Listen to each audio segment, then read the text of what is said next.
Hello everyone and welcome to today's video. Today's video is going to be about how to fix YouTube history not saving. For that, the first thing that you'll have to do is open up YouTube on your device and make sure that you're signed into your account. If you're signed into your account, you can see your profile picture at the bottom right of your screen. Tap on your profile icon, and if your channel name appears over here, it means that you're signed in and your history will be saved. If you're signed in and your history is still not saved, tap on history, tap on the three lines at the top right of your screen, and make sure that pause watch history is not turned on. If it is turned on, then simply tap on it to resume watch history.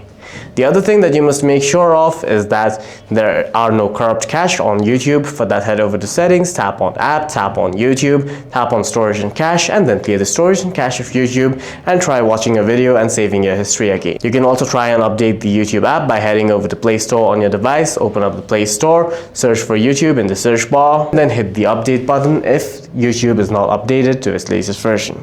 For any further questions, please feel free to leave a comment down below.